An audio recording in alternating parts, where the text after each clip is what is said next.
बघा वेद प्रतिपाद्या पाठीमागे मला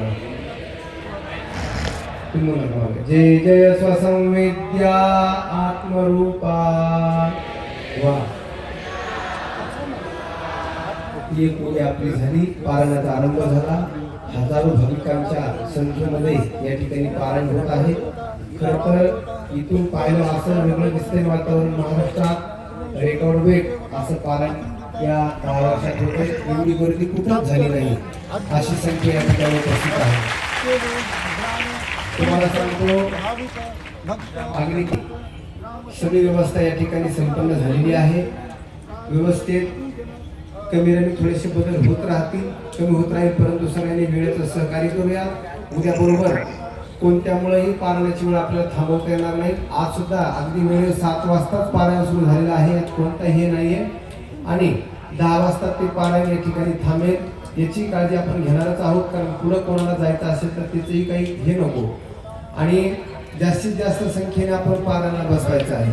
आज आपण जेवढे बसलोत ना एक एक सुट्टी घेऊन यायचा, एकच माणूस जोडायचा, फक्त एकच. इमानदारीने तर दुप्पट माणूस होते काय सांगा, दुप्पट झाली तर म्हणजे पापुरा पडत. एकच फक्त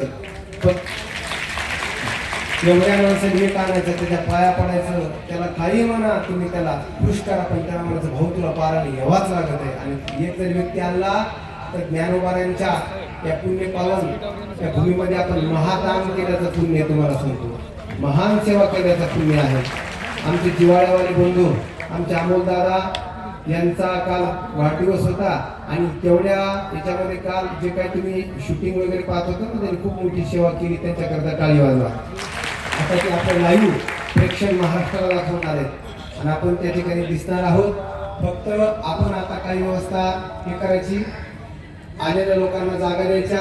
जे खुर्चीवर बसणार आहेत त्यांना पलीकडच्या साईडला खुर्च्या ठेवल्या जातील आणि थोडंसं सुट्ट बसायचं, लई दाटही नको, कारण पुढं थोडंसं पाय लांबवायला त्रास होतो म्हणून डिस्टन्स ठेवून जसे आपण शेतामध्ये सरकी लावतो तसं अगदी याच्यामध्ये आपल्याला सर्वांना बसायचं आहे. आणि उत्तरोत्तर भाविक येत आहेत. ज्यांना कोणाला ज्ञानेश्वरी हवी असेल तर त्यांना सकाळी 50 रुपयात ग्रंथ काही भाविकाने दिला होता. आपले स्वतःचे पैसे टाकून म्हणले त्याचे 50 आमचे 50 करा, पण रितसर ग्रंथाची किंमत 120 रुपये दुकानावर आहे. गीता प्रेसा दुकानाचा ग्रंथ आहे, तिथे 120 रुपयाला घ्या. नाही तर आपल्या स्टॉल लावला जाईल तिथे 110 रुपयाला आहे. 10 रुपये कमी त्याच्यातले, पण 120 असू द्या 10 असू द्या, शक्यतो आपल्याच पैशाने ग्रंथ विकत घ्या. आपला आराधने ग्रंथ ठेवा, हे दुसऱ्याच्या हातात देऊ नका. एकच ग्रंथ वापरा. आज हे वापरला, उद्या ते वापरला. प्रत्येकाने येताना उद्या आसन आणायचं. प्रत्येकानं पुरुषांनी डोक्यावर उद्या टोपी आणायची. बऱ्यापैकी टोपी आलेली आहेच, टोपी ती सुद्धा व्यवस्था करायची. तिसरी गोष्ट म्हणजे प्रत्येकानं या ठिकाणी ज्ञानेश्वरी वाचत असताना बहिर्देशाला वगैरे जात असेल तर त्याच्यामुळे आपल्याला थोडंसं डिस्टन्स ठेवणं गरजेचं असतं, म्हणजे अंतर असेल. आणि या व्यासपीठावरती अधिक जणांनी येण्याचा आग्रह करायचा नाही. उद्या सगळे पट्टे बांधून येतील, महाराज मंडळी येतील, रोज वेगवेगळे संत येतील. सगळ्यांच्या मार्गदर्शनाखाली पारायण होईल बरं का. सर्वांचे प्रासादिक व्यासपीठ आहे आणि याची काळजी घ्यायची. पारायण करत असताना मागच्या मानवच्या पारायणात काही असं करत होते की तिकडे गेले की तिकडे दादा बसत होते, तसं बसायचं नाही. पारायण आपण ज्ञानेश्वरी ठेवली, मला तिकडे घाईला यायचंय याची काळजी घ्यायची आहे. तर या ठिकाणी अशी आपल्याला सर्वांना महत्वाची सूचना आहे. आपण आता शांत चित्ताने मोहन महाराज हातेडके असतील तर त्यांनी यायचं आहे.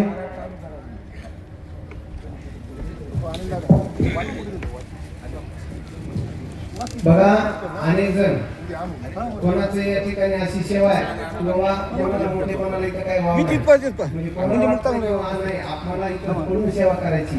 मोहन महाराज कृष्ण महाराज त्यांनी वर्षभर व्यासपीठ चालवले, पण त्यांना नाही म्हणजे गुरुजी काय करायचंय, कोणी बसू द्या, कोणी पारायण काय, अशा पद्धतीची सेवा प्रत्येकाची आहे.